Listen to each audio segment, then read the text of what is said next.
In this video, we are going to see what is electrochemistry and what is the difference between the two type of cells, that is electrolytic cell and the galvanic cell. So let us first understand what is electrochemistry. For that, let us take the example. The best example what I can use here is the charging and the discharging principle of the emergency lights what you all use at your home. Now students, if you see this electrical battery what you are using, what you are doing is the first process is the charging process. Now what happens during this charging? You are supplying the electrical energy. The electrical energy is allowed to pass into the cell. Cell is a device. So in this device, chemical reactions they take place. Now what will happen if some chemical reactions takes place in a particular vessel or a cell? What will happen, student? Chemical energy will be produced. Now as you are charging the electrical energy or you are charging the cell, continuously chemical reactions take place, and because of that the chemical energy which is generated within is now getting stored within the cell. Now when the current here is cut off, means what? When you use the cell for your purpose, now what is happening here? This stored chemical energy is now getting converted into electrical energy. Now this particular two types of cells, what you call them, the first type of cell where electrical energy is getting converted to chemical energy, you call this as the electrolytic cell.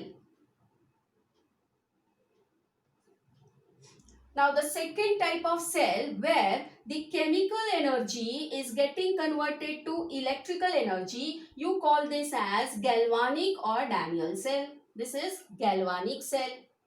Now those two types of energies what we see here, where the electrical energy is getting converted to chemical energy and chemical energy is getting converted to electrical energy. So the branch of physical chemistry that deals with the interconversion of electrical energy into chemical energy and chemical energy into electrical energy, that is what is called as electrochemistry. So let us see what is the definition for electrochemistry, or what is its definition. So it is the branch of physical chemistry or chemistry that deals with the study of interconversion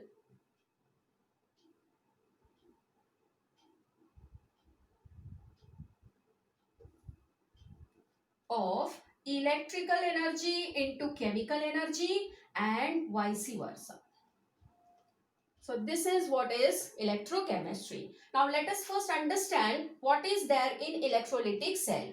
Students, you all know what is electrolysis. Electrolysis is a process where you are supplying some electrical energy, the reaction takes place and the chemical energy is developed. So something like the electrolysis of acidified water or various metallurgical operations, they all are under electrolytic cells. Similarly, we have some galvanic cells which are usually the man-made cells where the chemical energy is getting converted to electrical energy. So let us now see what is the difference between the two.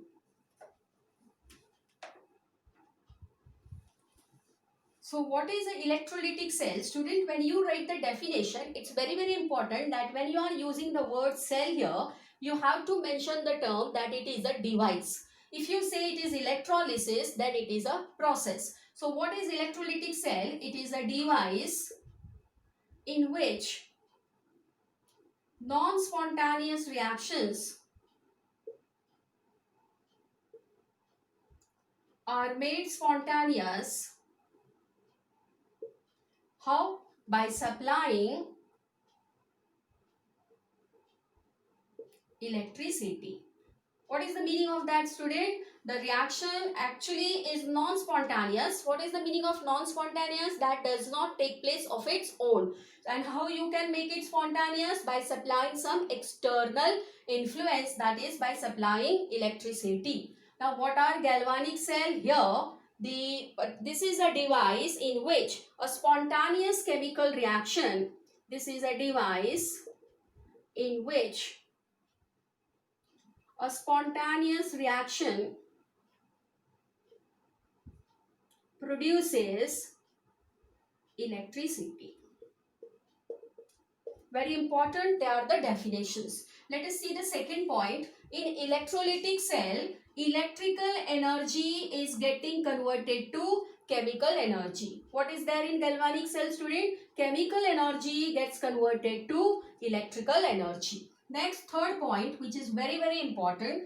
In electrolytic cell, anode is the positive terminal where oxidation takes place. While in galvanic cells, anode is the negative terminal where oxidation takes place. Next, fourth point is cathode is the negative terminal where reduction takes place. Now what will be here, student? Cathode is the positive terminal where reduction takes place. Now let us see what is there here. Some of the short forms what will help you. Anode, and here it is oxidation. So what I will call this here, if you see A, this is positive. So in electrolytic, here I will say that it is APO. Anode is the positive terminal where oxidation takes place.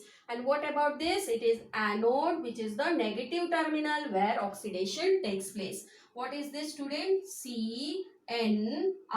And what is this? CPR.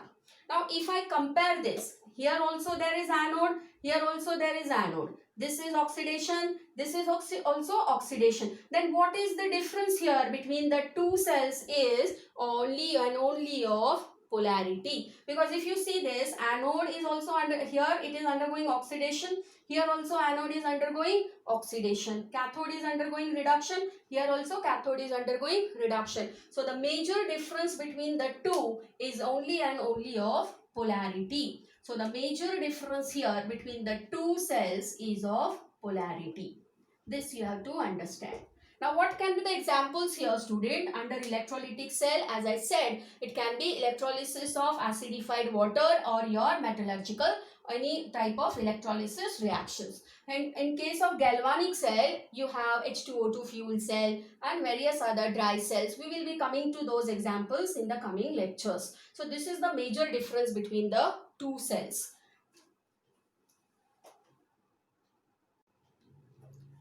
So student, when you will say that a particular reaction or a cell is conducting is only and only, or the conduction takes place only because of two factors.